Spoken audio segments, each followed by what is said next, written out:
Our next poet is Alina Pleskova, who is a poet, editor, and Moscow-born immigrant turned proud Philadelphian. I should have put these on before I started talking. Her first full-length collection is called Tosca and was published by Deep Vellum Press in June 2023.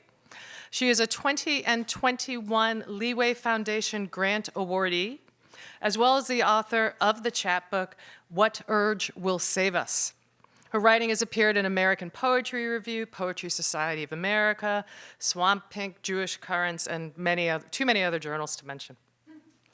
What I admire about Alina's collection, Tosca, is how it explores rootlessness and the being, quote, in, but not of, a place. It explores how a person's identity, or identities really, because after all, we are not just one, but how these identities can isolate a person in the larger United States, be that an identity of being an immigrant or queer, or again, and I quote, a cultural Jewish person. The poems also speak to how out of that isolation, community is created, and from those communities, often marginalized, poems arise. What I also really love about the book is that it is set against the backdrop of our various power systems, be it nationalism, patriotism, sorry, not patriotism, patriarchy, very different, or US capitalism. And what I love is that the book asks a question we rarely hear in our capitalist society, which is, what is it all for? All this striving, all this working, all this reaching for that goal of I can buy myself that future life. Why? Why this heartless competition? What about all the people we are leaving behind? What is all this striving for? We rarely, I think, hear anybody challenging things that our culture is built upon.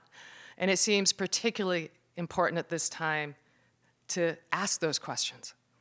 And I really thank Alina for doing it in this book. So, Alina Pleskova.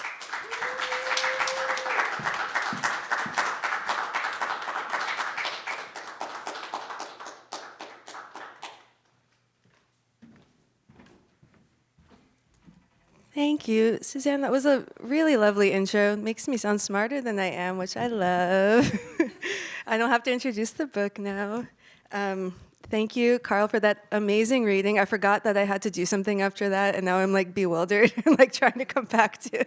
I'm serious. That was like, Thank you for warming up the room. So also, yes, I really don't like when readings feel like we're in a church or synagogue or mosque or whatever place where you have to be quiet and fold your hands. Whatever you want to do in this space with me is totally fine by me. Except maybe talk over me because I am not a loud talker and I simply can't compete.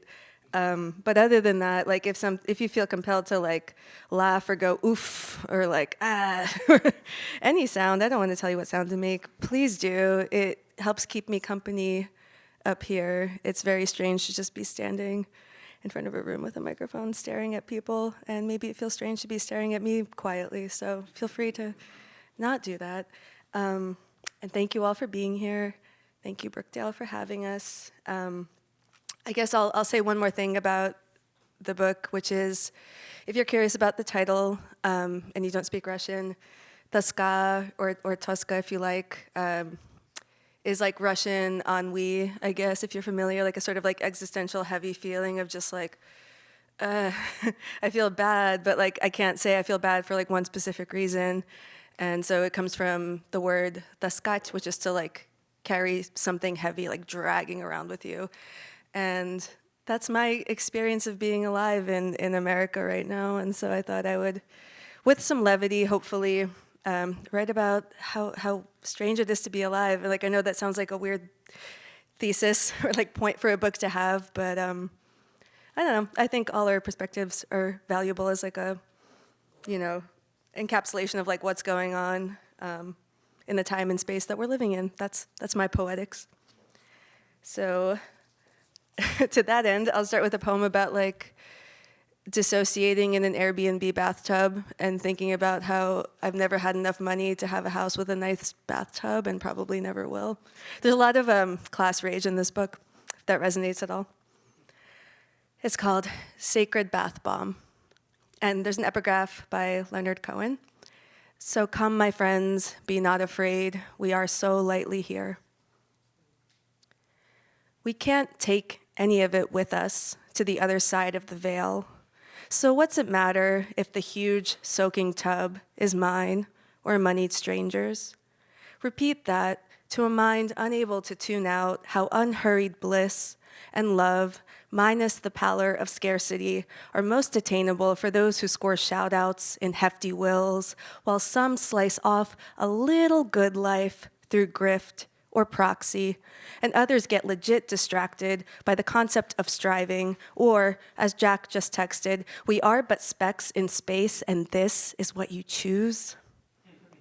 Here's to the rest of us, fixated on cosmic dealings, ancient beyond human intervention. Give us our daily digest of microplastics and plots to place ads in our dreams. Anonymous donors sponsored today's witnessing of art, and I treated myself to a bath bomb while reading about the demise of the Choco Taco, R.I.P. Choco Taco, and why no one wants to work anymore. Remember all those news articles about how no one wants to work? It's almost like they're not paying us enough to give a shit. Sorry. Among the many natural predators of poets, mine include developers, executives, khaki wearers. Sorry if anyone's wearing khakis. That was just like a stray bullet to the khaki wearers.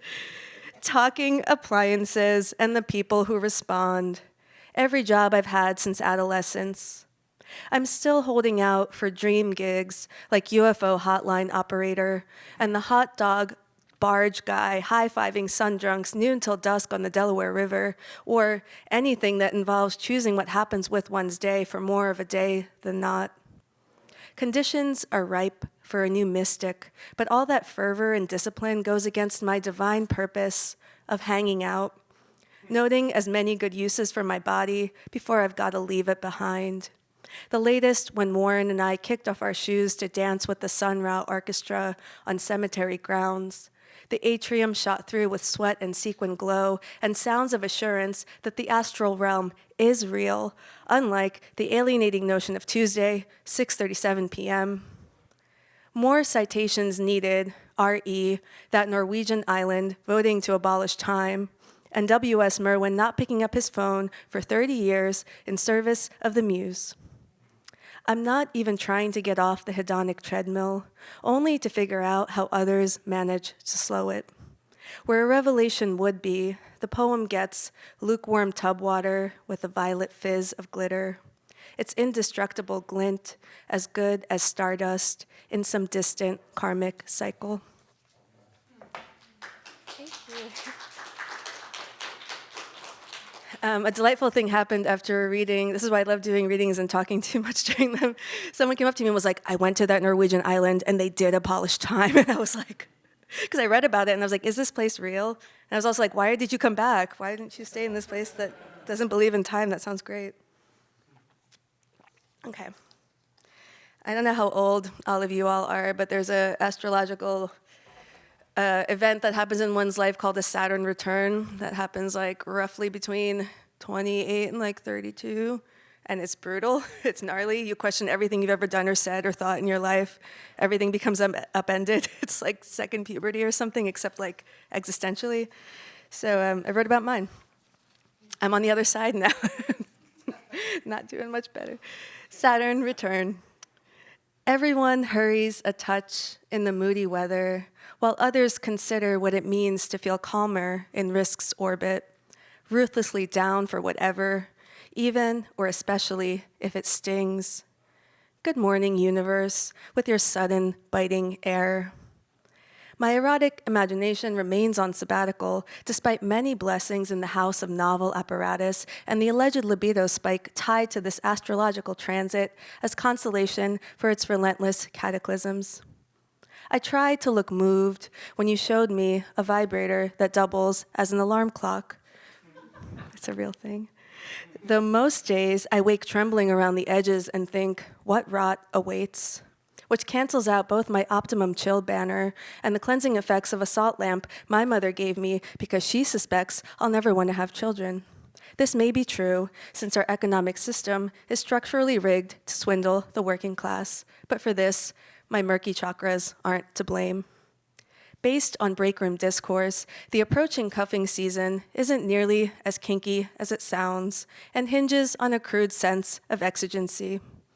Back in my reality, some friends avoid saying partner, as it indicates a hierarchy, and this harshes the egalitarian vibe.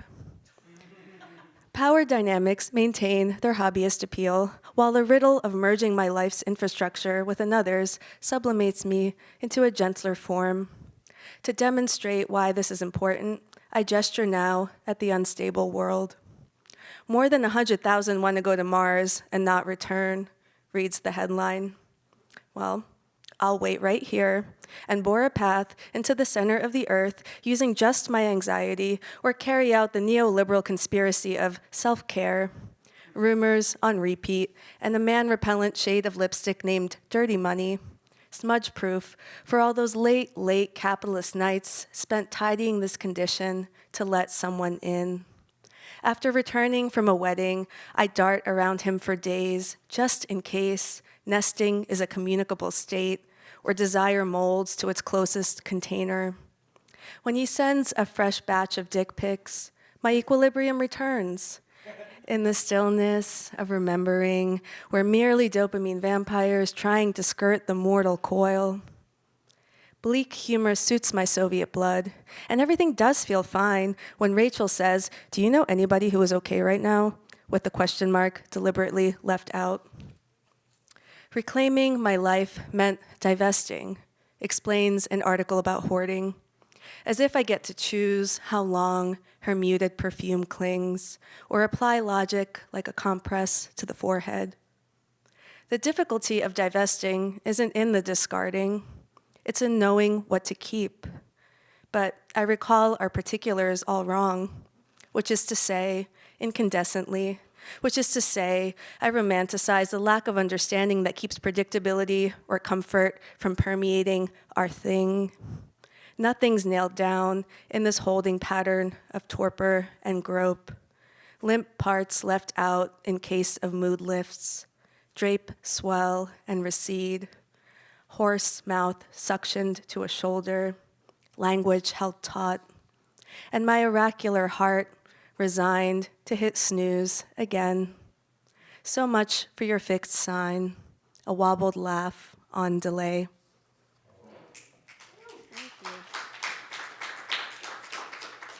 You can really put anything in a poem, including the dick pics that you never wanted to receive. Thank you all for hanging out. I'm trying to read some of the sillier ones. I don't know.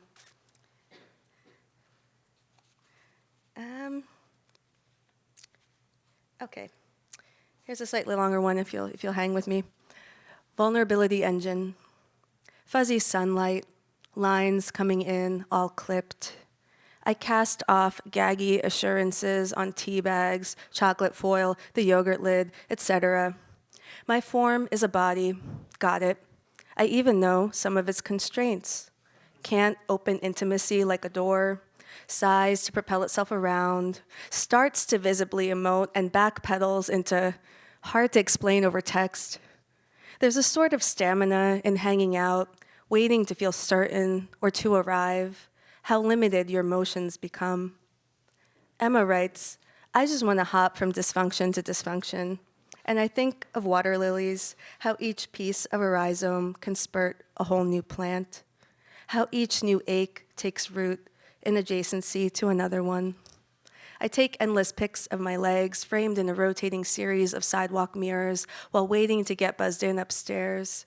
The shop owner leaves them out every day, and I've never seen so much as a crack on one.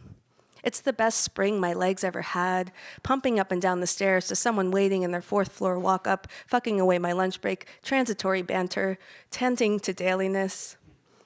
I broke up with everyone in the same dizzy spell of a week. It was hardest with you. I talked about liminality and felt so foolish. In Russian culture, to speak or touch or hand objects over a threshold is to invite rotten luck. That's all I wanted to relay. I've grown into knowing no one registers the gooey human displays one self-admonishes over, but nonetheless waited to sob in the Twombly room, subsumed by those giant canvases and piling new words, a careful and hopeless kern. Like, when I said, do whatever you want to me, what I meant was, get me out of here. I keep still sometimes for hours, and all the wrong details creep in. Debt down to the cent, cherished faces of those long or recently gone. What my body withstood, felt again as a literal muscle memory. My mother tells me how her friend Tanya manifested her dream lover. She bought a pair of slippers in the dream lover's presumed size and wore them around while talking to them. This helped her get a clear sense of the dream lover's attributes, my mother explained, even the make and model of his car. When Tanya's dream lover appeared, they moved to Switzerland with his sports car and the slippers. It happened just that way. If things turned out differently, it would have been a bleak story. A lonely woman talking to a pair of slippers not even in her size. Where I come from, prosperity and desire fulfillment hinge on superstition and the stars. But it's uncouth to call it out like that. If it had turned out differently, my mother said, I wouldn't have told you the story. Будь проще, meaning be simpler, or to translate another way, name your need, then call it home.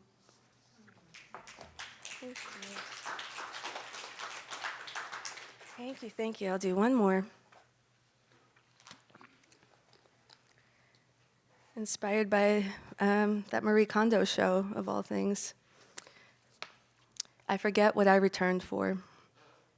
Wonky satellite feeling after a birthday, as if hours will find a suddenly altered sequence beyond where to again? An airport vegetable aura about me, rucked, almost freshness, easily overlooked by someone distracted or making do. And they are, we. I keep idly smearing an orange ginger lip balm you left in an old winter coat. Formerly loose button gone, another newly dangling. A wisdom of our age mandates toss what doesn't spark joy. But I'm into bittersweet reverbs, how objects, like nicknames, stick around long after their sources, how people don't vanish when you stop loving them. Thank you.